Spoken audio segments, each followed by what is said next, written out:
Well, thank you for joining us today. I'm Linda Tobash. I'm the Senior Advisor for Education here at the Korea Society, and I'm both honored and excited to welcome you to the 2022 Sherman Family Korea Emerging Scholar Lecture.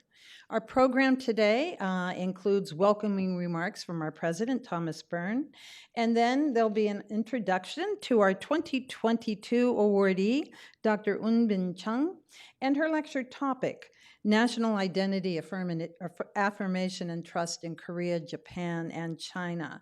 And we're really happy to have Dr. Aram Her here today. She is our 2021 Sherman Lecture awardee, and she'll be providing the introduction. After Dr. Chung's lecture, we will be opening the floor to questions, both for participants here as well as those of you viewing virtually. If you are viewing virtually, you can send your questions to us at any point during the lecture. Just email us at Korean Studies, and that's one word, koreanstudies@koreasociety.org. And if you could include your name and affiliation, that would be appreciated. And then the program concludes with Brigitte Sherman, who will be presenting the 2022 Sherman Family Korea Emerging Scholar Plaque. So let's begin. While President Byrne cannot be with us today, he has prepared and recorded welcoming remarks. So Peter. Greetings and welcome to the Korea Society's 6th Annual Sherman Family Korea Emerging Scholar Lecture. I'm Tom Byrne, President and CEO of the Korea Society. I would like to thank Phil and Brigitte Sherman, whose generous sponsorship makes this lecture series and award possible. Since it began in 2017, the goal of this competitive lecture is to encourage thought leadership on Korea among a new generation of scholars. And it is my pleasure to welcome and congratulate the Society's 2022 Sherman Lecture awardee, Eunbin Chung of the University of Utah. In her lecture, Dr. Chung addresses national identity affirmation and trust in Korea, Japan, and China, advancing the concept that trust not only can be built among nations when each affirms its own distinctive identity, but that this approach may be more effective than embracing common identities across the 3 different countries. I also want to thank all of you who are joining us either in person at the Society or virtually. While I regret that I cannot be with you personally, I am in Seoul this week. I, like you, am very much looking forward to Dr. Chung's lecture. And now, back to Linda Tobash. Before we continue, I would like to recognize 2 very special guests that we have here tonight, Phil and Brigitte Sherman, whose families' generous support make this lecture series and award possible. We appreciate all you do, and thank you very, very much. And thank you for being here. And now it's my pleasure to turn the podium over to Dr. Aram Her, who is the assistant professor in the Truman School of Government and Policy Affairs at the University of Missouri, and she's also co-director for Korean Studies at the university. And as I mentioned before, she is our 2021 Sherman Family Lecture awardee, and so we're so happy that she could be here with us today. Thank you, Dr. Her.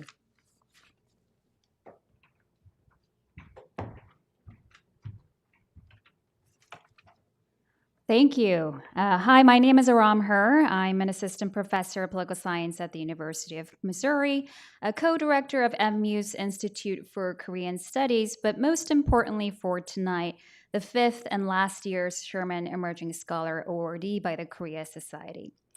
The Sherman Emerging Scholar Award has quickly become an important platform for emerging voices in Korean studies, thanks to the generous support of Mr. Philip and Ms. Brigitte Sherman. The discussions and connections that I made from my own lecture last year contributed invaluably to my book, Narratives of Civic Duty, How National Stories Shape Democracy in Asia, which just came out this month from Cornell University Press. Now, tonight, it is my honor to introduce this year's Sherman awardee, Dr. Eunbin Chung. And I have absolutely no doubt that she will find this forum equally constructive and intellectually exciting. Dr. Eunbin Chung is Assistant Professor of Political Science at the University of Utah. She's a scholar of international relations who studies how the psychology of group identity shapes security and conflict outcomes. Her lecture today is based on her recent book from Michigan University Press titled Pride, Not Prejudice: National Identity as a Pacifying Force in East Asia. Now, as the title hints, Dr. Chung's research offers a really refreshing and counterintuitive take on how nationalism, and specifically inward-facing national affirmations, can be used as a positive tool for interregional cooperation between countries like South Korea and Japan that have long suffered from national history issues. And it really hits back at conventional wisdom, especially among policy and diplomacy circles, that the only way to overcome national baggage is to do away with nationalism entirely in favor for a more universal and regionally encompassing identity. Now, I think her lecture really comes at a critical time when the axis of conflict in East Asia is shifting from inter-country disputes to a broader competitive alliance between autocracies and democracies. And so cooperation between the leading regional democracies, especially South Korea and Japan, who are also the US's most important allies in the region, has tremendous consequences for the region's democratic future. So how can countries like South Korea and Japan overcome past national grievances? Without further ado, please help me welcome Dr. Eunbin Chung.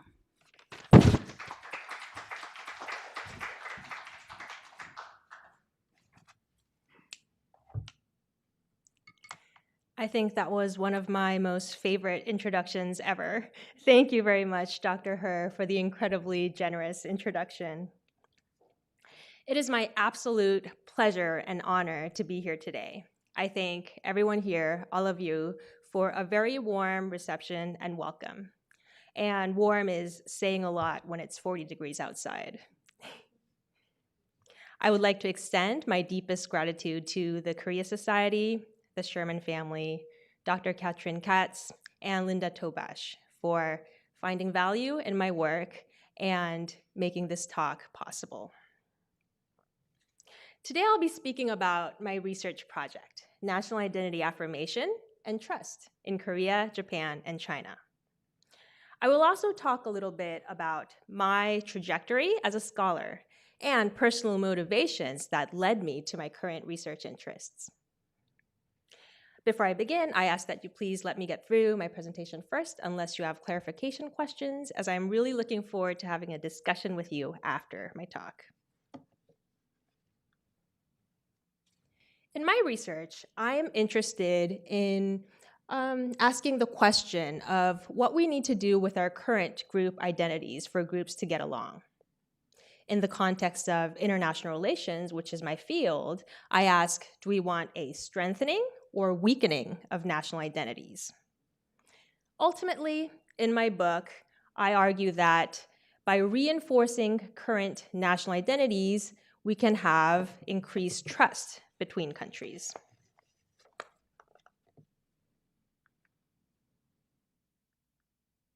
Now, I have a whole theory behind this, but rather than boring you with jargon from the very first couple of slides, I thought maybe I could break down my theory to you in simpler and somewhat cutesier ways, if you will.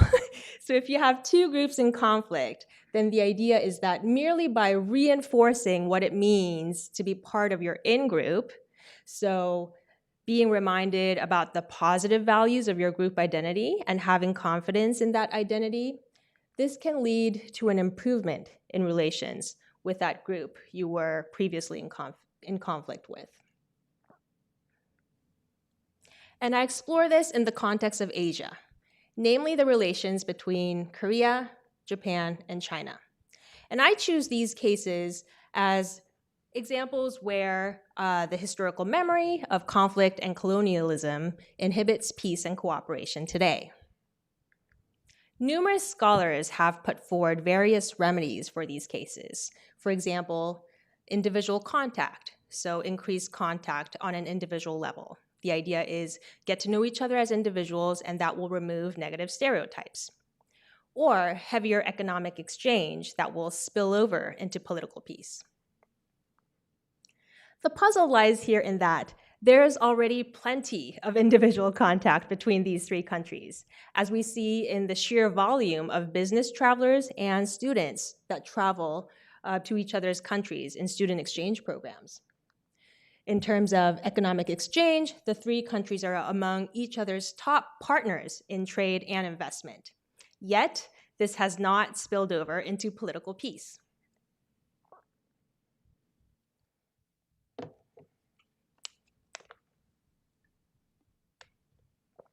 Now, beyond macro-level political and economic reasons to study peace and cooperation in Asia, I also had some personal motivations. So please let me share these with you today. I was born and raised in South Korea. And when I was a university student in Seoul, I was lucky to have the opportunity to study abroad in Japan. I had a great time in Japan. I did a homestay and I lived with an incredible host family who were the kindest people. I was part of a wonderful student exchange program through which I made so many friends from Japan and elsewhere. But still, there was that feeling of discomfort, just knowing that Korea had much ongoing tension with Japan due to the country's turbulent history. After returning to Korea, I had a chance to attend a suyo jippe, which can be translated into Wednesday demonstrations. The few surviving comfort women in Korea gather in front of the Japanese assembly in Seoul every Wednesday for weekly protests, and they are demanding a public apology and compensation from the Japanese government. Now, many of these women are now in their 80s or 90s, but they'll still show up every week, no matter how hot or cold the weather might be. Observing these assemblies, I became even more motivated to find ways to overcome these lingering issues of unresolved conflict between the countries. I specifically chose to pursue graduate studies in Europe. This was in the early 2000s when European countries were experiencing the so-called heyday of regional integration, many, many years before Brexit. I wanted to learn from the European experience. Some of my professors said, hey, if you want to study conflict in Asia, look to Europe in comparison to Asia. European countries have a history of many complicated wars, yet they are now united under a common, overarching European identity. And now they are members of a tighter regional community called the EU that makes war between members unthinkable. So based on this idea, national identities are too strong in Asia and are an impediment to peace and cooperation.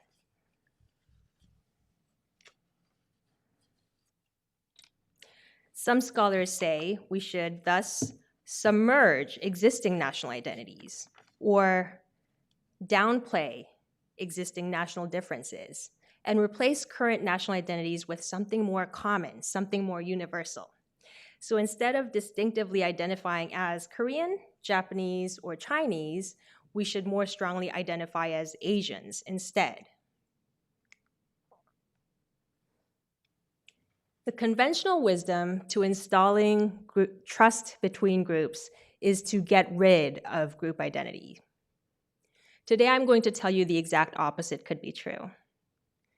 The solution, counterintuitively, is to build on existing group identities, to make them more salient, to make them stronger. Now, I use the word counterintuitive, but let me explain to you why this makes sense. The logic of identity affirmation is consistent with this idea. The confident man is the generous one. which means if you are content and secure in your sense of self and you're comfortable in your own skin, you become less defensive in your reactions toward others. Now you afford the cognitive capacity to systematically process. You become more cool-headed and even-handed in dealing with others. It releases you from group-serving judgments. Translating to a group level, if there are some unrealized gains between you and another group, security and clarity in what it means to be part of your in-group can help you realize those gains by working together with the other group.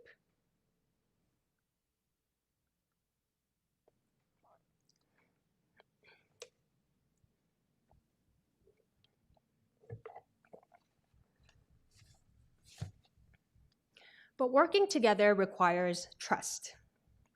Because working together with someone else for future gains necessarily entails some vulnerability on your side, if you do not have trust of the other, then working together becomes a risk. If you're fearful of the other's intentions or if there's some uncertainty, then you cannot work together unless you have the minimum necessary trust. So trust is the starting motor for cooperation. The belief that others will reciprocate your cooperation rather than exploit your vulnerability. Without this belief, suspicion preempts countries from working together, even if that means forgoing potential win-win benefit.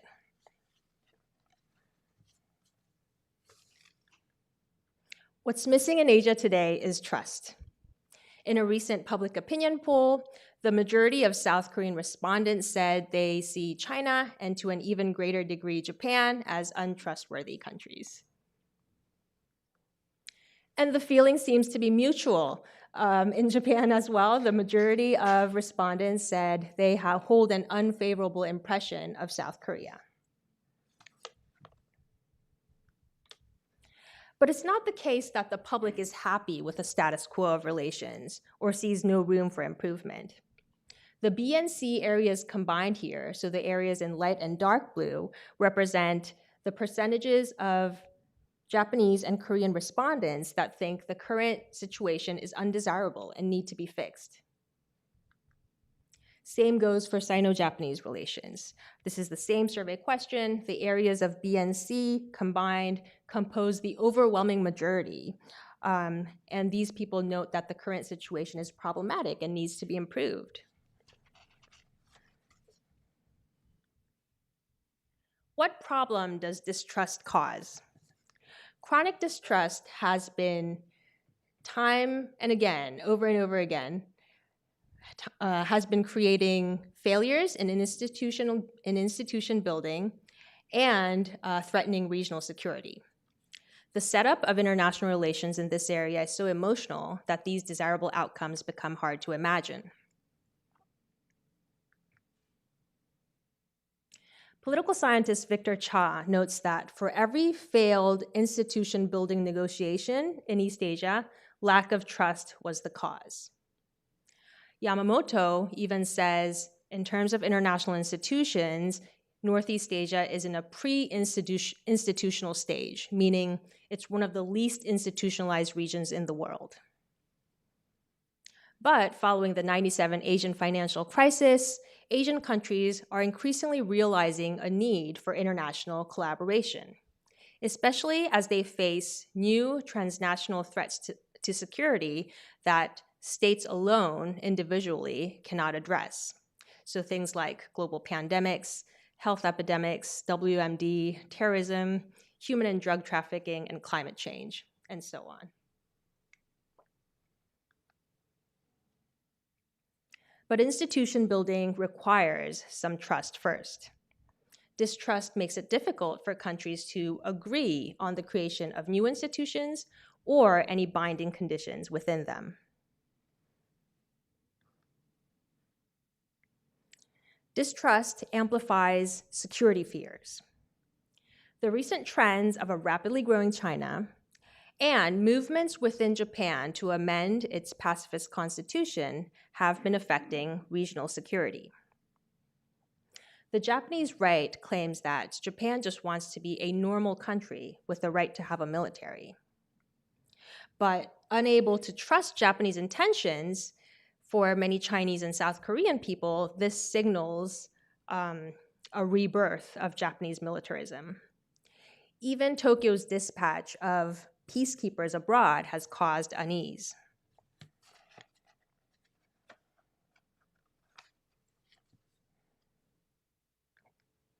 Furthermore, about 30% and over 30% of Japanese respondents and over half of Chinese respondents said, yes, they think there will be military confrontation with each other in the future.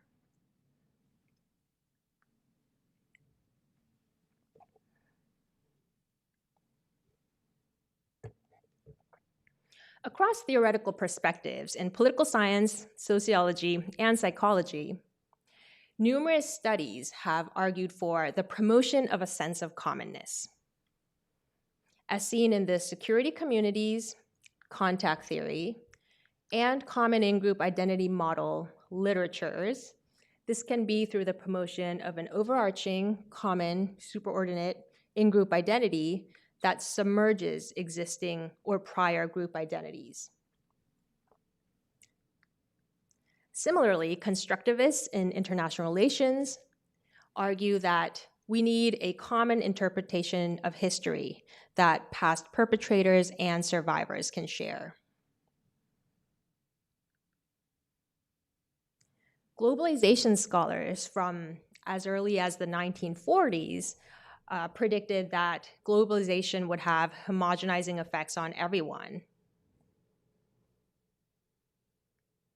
Cosmopolitans go even further than that to say, we need to get rid of all border lines of identity because they become the fault lines of conflict. And they say, we should all just become global citizens instead. Finally, research that suggests a tighter regional community, like the EU, as an ideal model for Asia, highlights the strong national identities in Asia as problematic and sees them as impediments to peace and cooperation.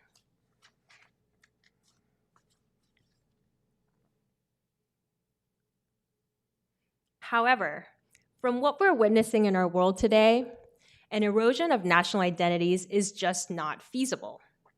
We live in an age of nationalisms. Sure, nationalism has sort of become a dirty word today and it has a bad rep, but it's stronger than ever. Even with trends of globalization, we have not seen a decline in national identities. So why not focus on its positive effects? Also, national identities are deeply ingrained into people's minds. A lot of us are socialized into national identities from a really young age, so we can't just pick and choose to replace national identities with a larger overarching identity overnight. And it's hard to expect people to become part of one big happy family tomorrow if these people don't even like each other enough to work closer with each other. Finally, people want some sense of belonging. So integrating into a larger group at a pace that's faster than people feel comfortable with risks backfiring, as it will pose a threat to people's ontological security. So this can create harsher resistance.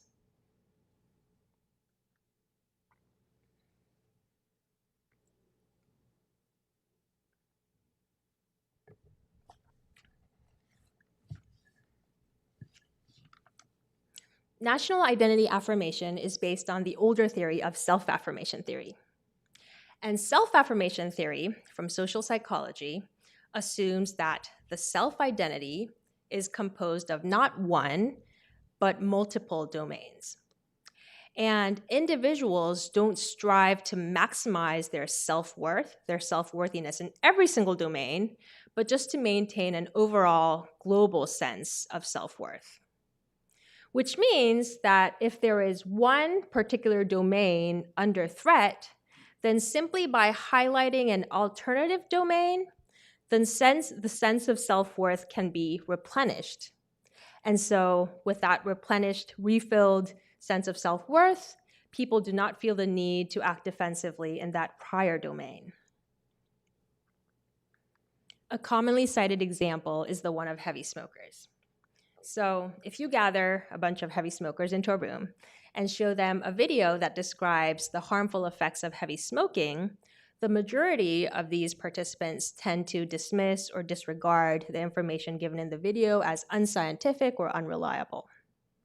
However, and this is remarkable, if these participants perform a simple affirmation task just before watching the video, which is an easy, non-political task where people are asked to think about other positive qualities of their identity that is unrelated to the issue at hand, the smoking, and write a short essay about it, then their sense of self-worth is replenished. So even after watching that video, people are much more open to accepting the information given in a cool-headed, even-handed, objective way. So it promotes updating and learning. In the existing literature, identity affirmation has been found to have a number of effects.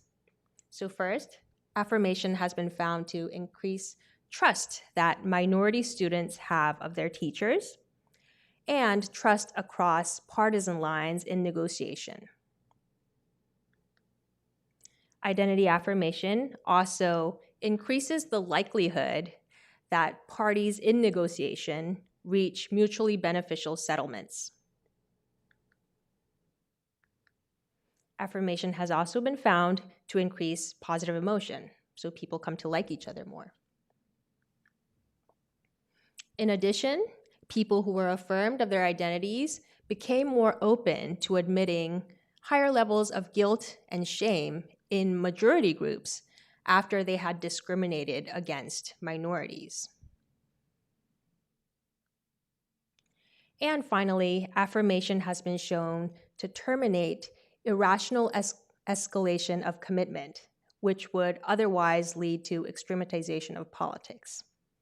So you can see that there's a general common theme here in which people are released from group-serving judgments and they become more open to objective, systematic processing.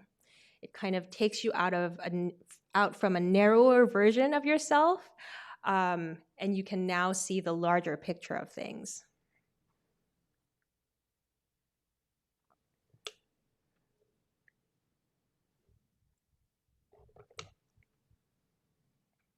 In recent studies, scholars have started to extend self-affirmation to a group level. So now we know that we can affirm not just self-identities, but group identities as well, and even on the level of national identity.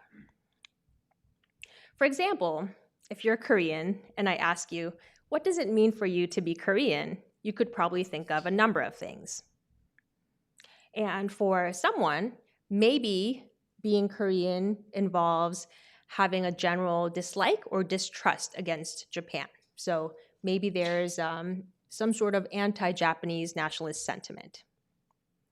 However, as we know from affirmation theory, simply by highlighting an alternative value that is unrelated to the outgroup, Japan, that person will be able to more systematically process the situation and become more cool-headed towards the outgroup, which is Japan.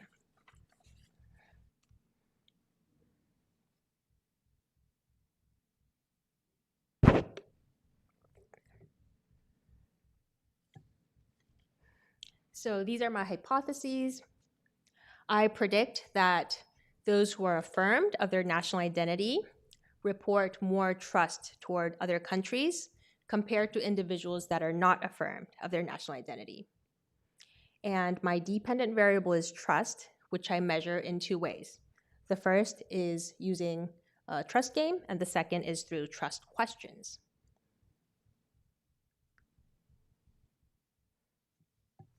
So to test my theory, I traveled to these three countries to conduct field experiments. I manipulated in the experiment level how strongly affirmed you are of your national identity, and then measured the levels of trust you had towards other countries to see if these two match up.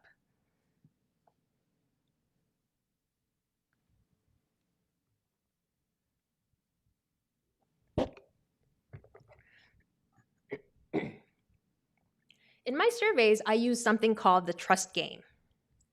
The trust game is a game that's often used to measure trust between people in behavioral economics, in economic style experiments. The game involves a truster and a trustee. And in my trust games, depending on what country you were from, I randomly paired the participant with someone from one of the two other countries. So overall, I had 2 times 3 is 6 pairs. There are 2 stages to this trust game. In the first stage, the truster has the option of sending anywhere from 0 to 100 tokens to the trustee. Now, this is where it gets really fun. That amount the truster decided to send to the trustee is multiplied by 3 before it reaches the trustee. So now the pie to share gets bigger. In the second stage of the game, the trustee now has a choice of sending back 0 to whatever amount the trustee has now back to the truster. And that is 1 round of the trust game. What I'm most interested in here is the first amount that the truster decides to send to the trustee, as that amount is supposed to represent trust. I mean, you would only send some number of tokens to your trustee if you trust them to send something back after the pie gets bigger, right?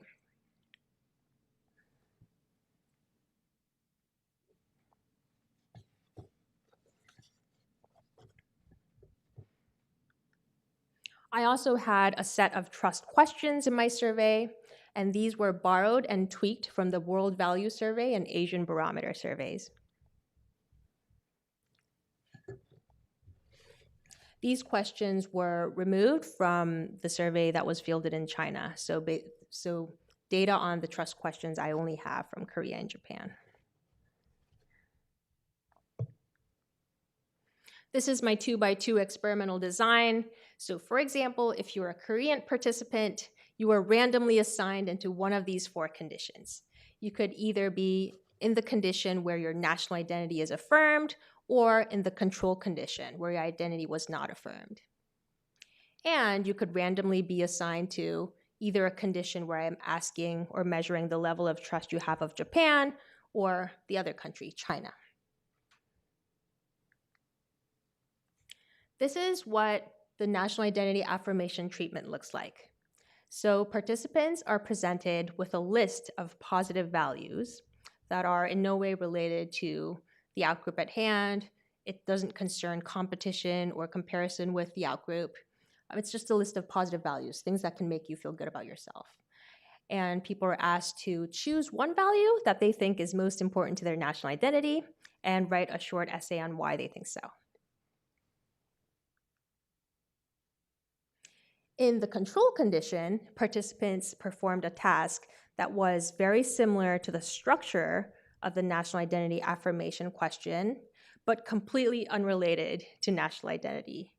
So participants in the control condition received a question that presented a list of very exotic sounding jelly beans, and these people were asked to pick one that they think sounds the tastiest and write a short essay on why they chose that. In addition, I also included a number of measures for a number of commonness variables. So first of all, how much participants identified with an overarching larger Asian identity, how much participants thought Asia should be more like the EU, and third, how much participants agreed on a common interpretation of history.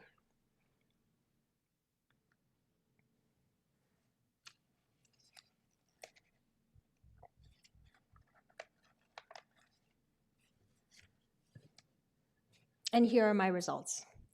As you can see, in every single condition that I have, individuals who were affirmed of their national identity gave more tokens to their foreign counterparts compared to those who were not affirmed of their national identity.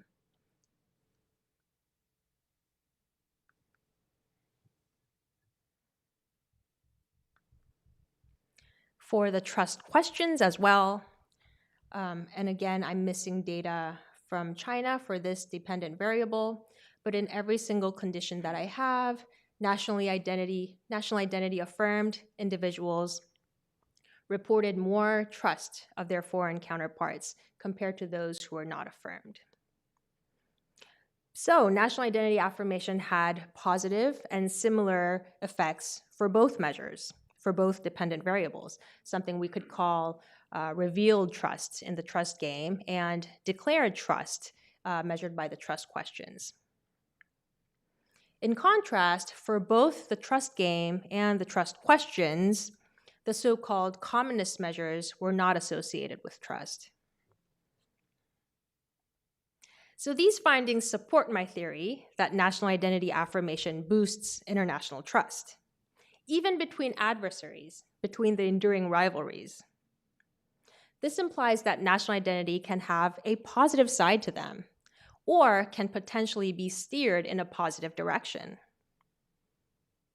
Furthermore, getting rid of national identities is not necessary for peace and cooperation in Asia.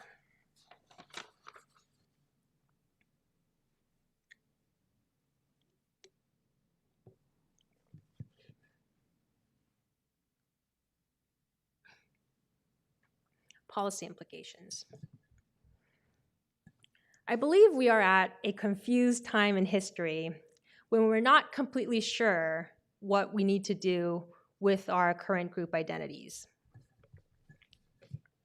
My findings suggest that for groups to peacefully coexist, an erosion of group identities is not necessary. Let groups thrive, prosper, and flourish in their differences, have more diversity and distinctiveness, rather than urging groups to assimilate into a homogenized entity. These findings can be extended to a domestic context as well, in cases of interracial and interethnic conflict, or multicultural societies that struggle from internal divisions.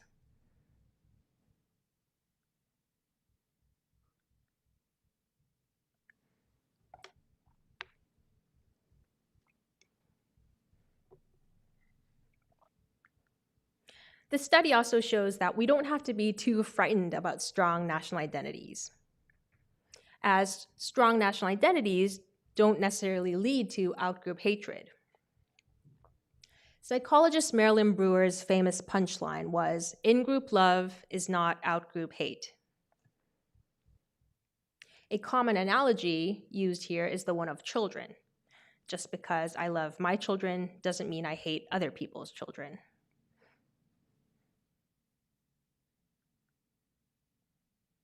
And for me, personally, coming to the realization that in-group love does not equal out-group hate helped me find peace, especially with regard to the earlier tension that I was feeling when I felt torn between my love for the two countries, Korea and Japan.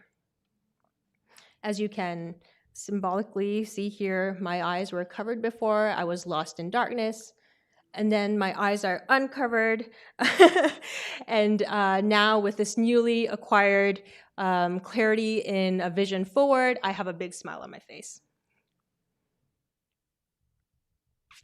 And that is the end of my talk. Thank you very much.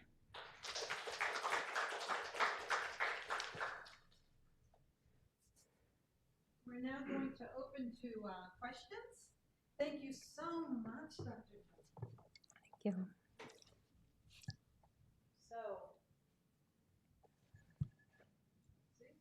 you. Okay, this is working. So Emma is our intern here in the education department at Korea Society. So if you just raise your hand, she'll pass the mic around. We also have some questions that we've received from our virtual audience. So.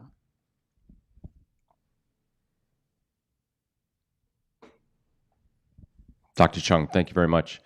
I've never really bought the EU model for Asia because the EU was a Cold War construct, first started as the EEC when there was a common enemy in the Soviet Union. And you had NATO as a parallel, which was directed by the US. So you could just blame Washington for things you didn't like and didn't spend time on yourselves. Everybody knows about South Korean hatred of Japan. I've heard it said, you know you're Korean when you say you hate Japan but can't say why. What insights do you have in the recent spike in South Korean negativity toward mainland China? Because I've seen the numbers go off the charts in recent years and was an undercurrent in the most recent South Korean presidential election. Thanks very much. Thank you very much. That's an excellent question. So I do think that the relations between Korea and China are not much different from the cases that I have here. South Korea, or I guess the Korean Peninsula is a better way to put it. The Koreas and China also share a turbulent history. It's just that the history goes, far back, much earlier than the more recent events of conflict and colonialism between Japan and Korea.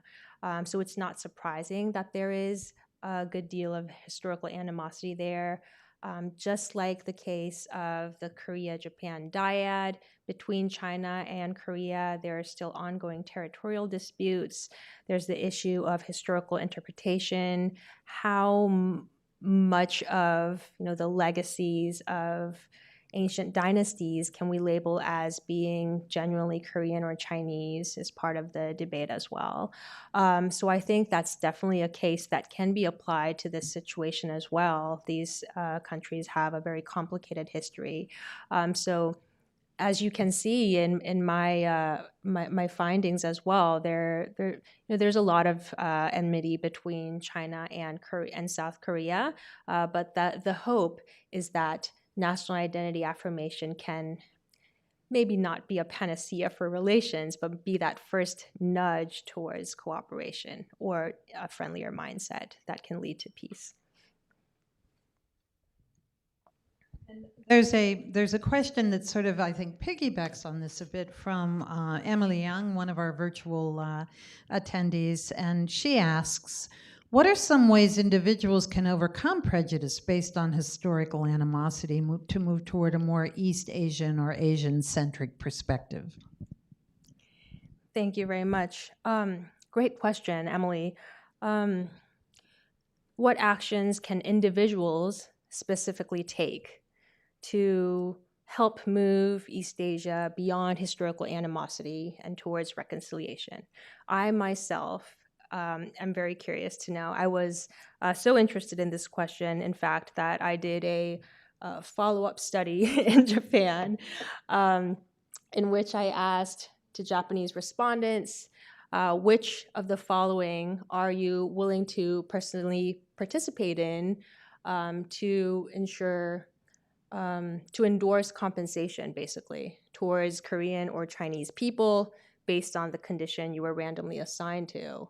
And this question was borrowed from existing research done by psychologists Gunn and Wilson, in which they find when Canadians were affirmed of their national identity, they became much more open to admitting more guilt and shame over how Indigenous peoples were treated in Canada.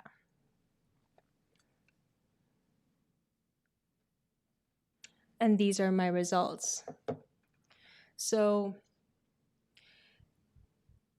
I previously said that in my studies, national identity affirmation increased trust, right? So we know that already. With that increased trust, this in turn increased willingness to endorse compensation. So trust here is the mechanism in this relationship, or the mediator that connects national identity affirmation and willingness to endorse compensation.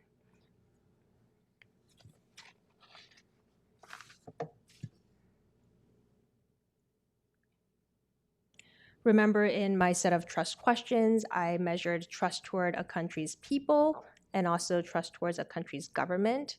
The same mediating relationship holds when trust towards the Korean government is the mediator. And also in the Chinese counterpart conditions, trust that Japanese participants hold towards the Chinese government, also mediated national identity affirmation and willingness for reparations, willingness to personally participate in reparatory policy is a better way to put it.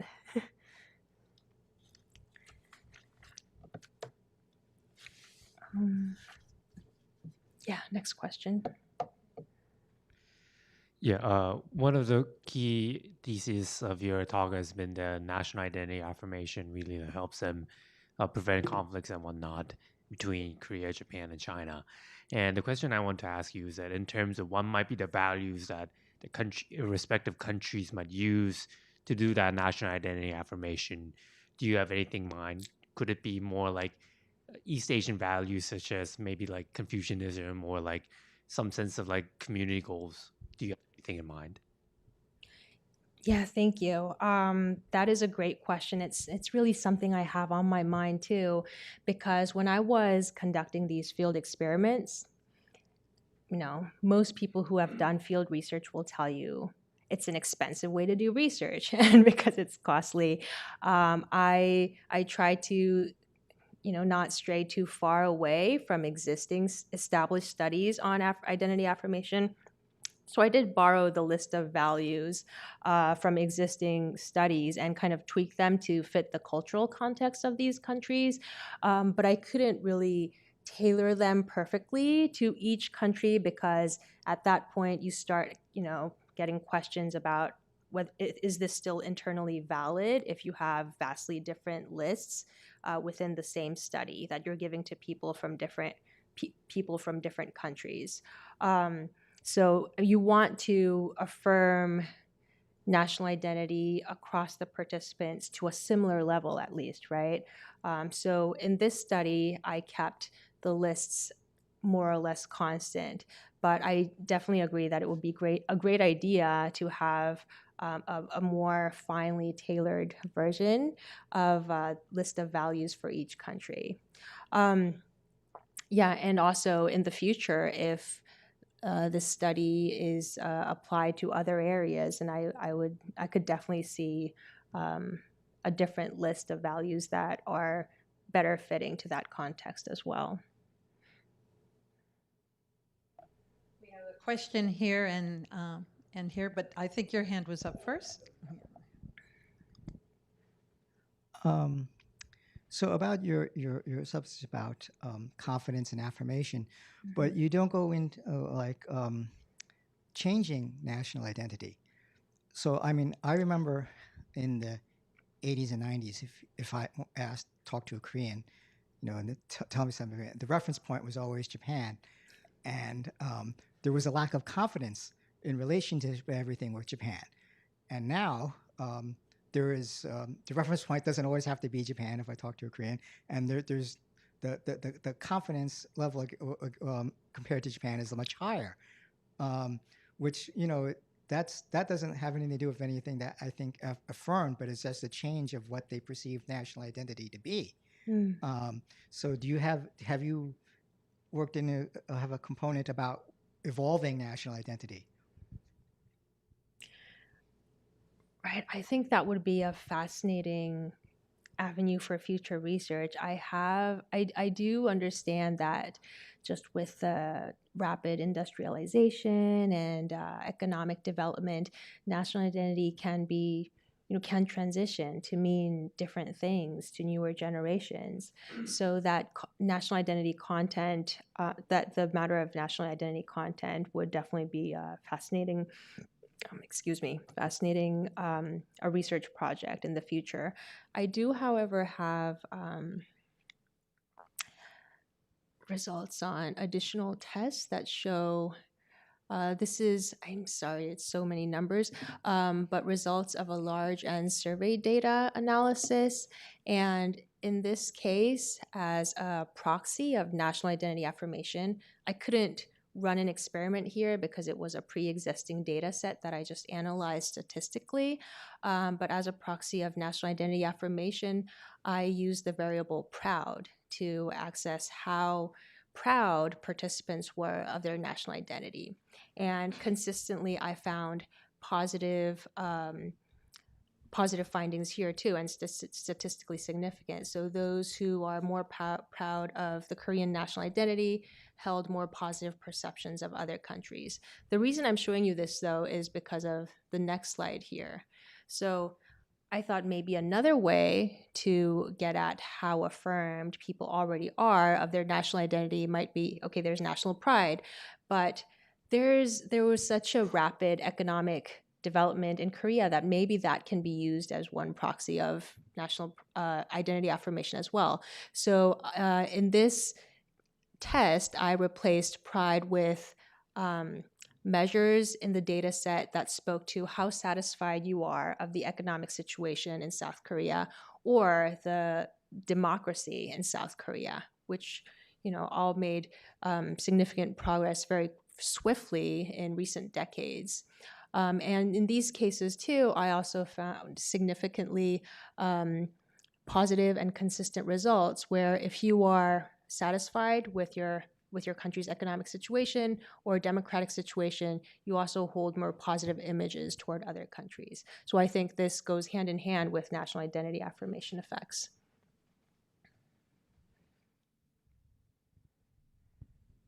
Thank you, Emma. Thank you, Dr. Chung. Really fascinating stuff. I was hoping I could ask you to unpack some of the findings of your original experiment design, because there's some interesting comparisons between what some of the different country respondents said. So, for example, the Korean respondents seemed to, out of the three groups, trust the least. However, in the questionnaire, they ranked relatively high. So I thought that was just an interesting disparity. Did you try to unpack why that might be the case? And just any other interesting findings about the variable levels of trust between these three different groups? Thanks very much. Right. Please bear with me as I try to click back to the results slides.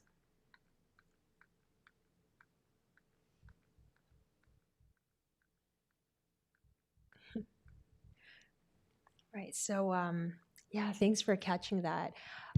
I also would be very interested to look more deeply into cross-national comparisons, because the differences in these dyads probably mean something.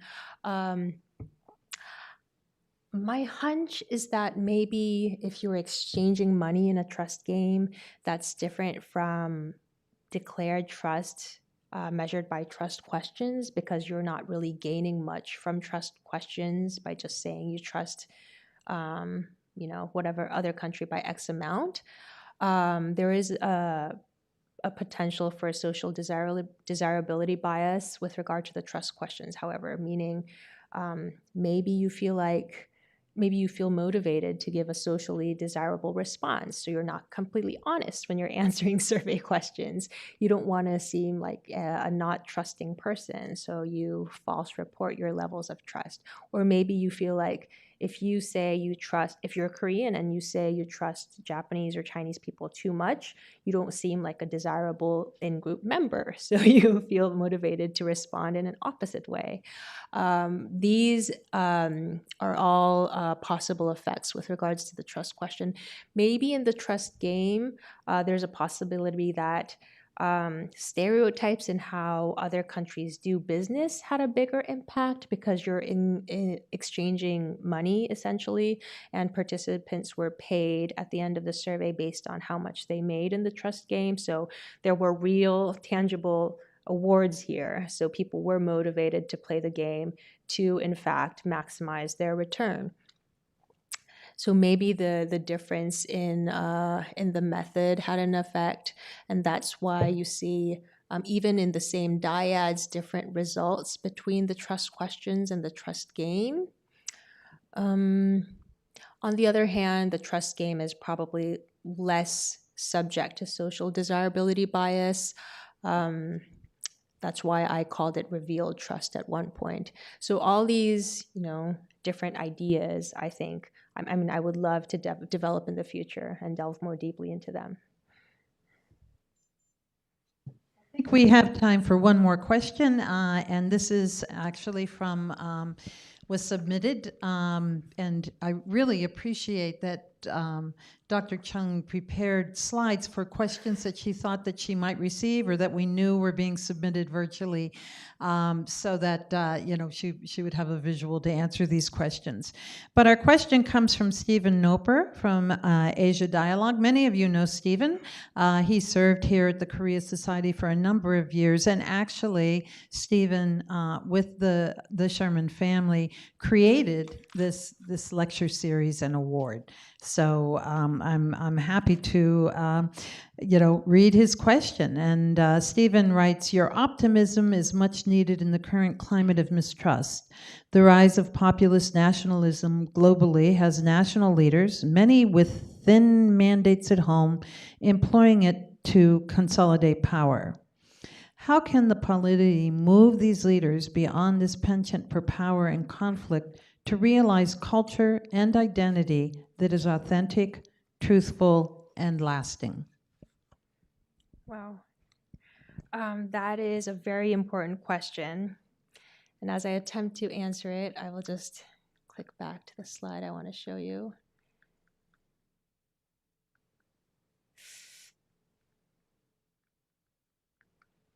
Okay. So after completing my book, I did become really interested in these questions, very similar to what Stephen asked. I wanted to examine and refine the scope conditions of national identity affirmation, especially when there are leaders that may be against these affirmation effects, right? So I already told you that national identity affirmation concerns a non-political task that's purely inward looking. It's like loving your children, you're thinking about positive values, you're not really comparing yourself to another group, you're not in competition with another group. But nationalism is a double-edged sword, and national chauvinism, in contrast to identity affirmation, entails superiority over the other. So you think, your country is better than another country. And I think that's where a lot of the harmful and negative effects of nationalism come in.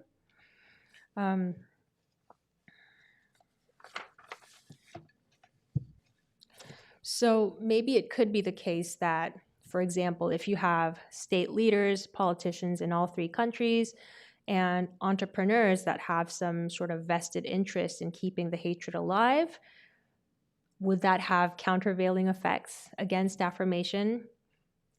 I was curious. I wanted to test the scope conditions of my theory. So I did replicate my studies in the hardest case possible that I could imagine. And that is in a current war zone. Yes, it is Ukraine.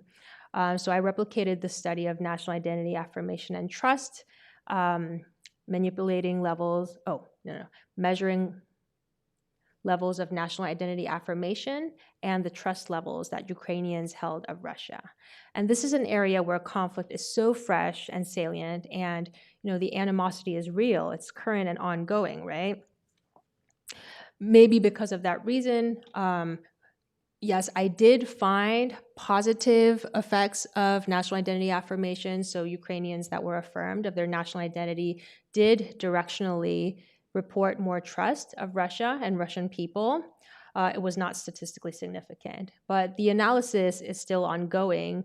But the preliminary findings indicate that, yes, directionally, national identity affirmation could be a nudge that points you in the direction of cooperation. Maybe after that first nudge, a series of reciprocity follows so that you have continued games of cooperation afterwards. And I think at this point, we're going to thank you very much Thank you, everyone. And if you could stay up here for a second, don't go down yet. It's a long drop there. And if you want to move just right over here. Thank you. But really, thank you so much for your research, for your insights that you've shared, and really the thought-provoking ideas that you've raised, and the great answers to the questions that you've received, both from people in the audience here and also from our virtual audience. And now, in closing, I'd like to invite Brigitte Sherman to present the 2022 Sherman Family Korea Emerging Scholar Lecture Plaque to Dr. Chung.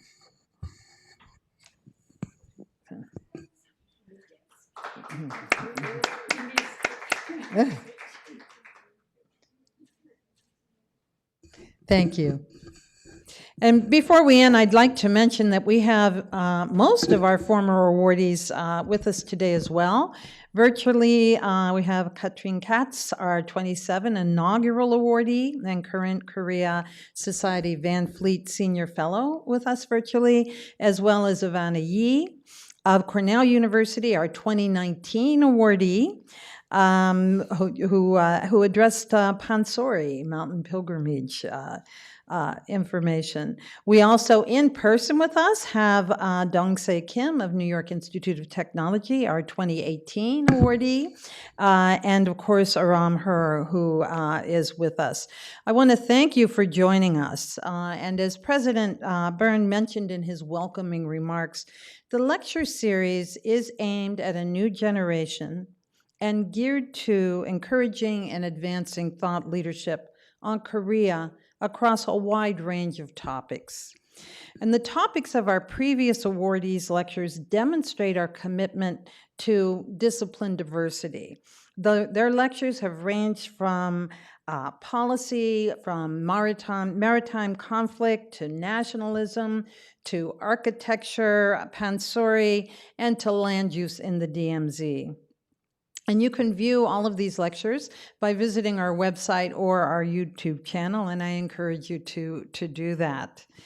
And for aspiring thought leaders, or those of you who know aspiring thought leaders, our 2023 competition will open in March of next year. So please check out our website for more information and apply. Thank you for joining us today, and have a very good remainder of your day or evening or night from wherever you are.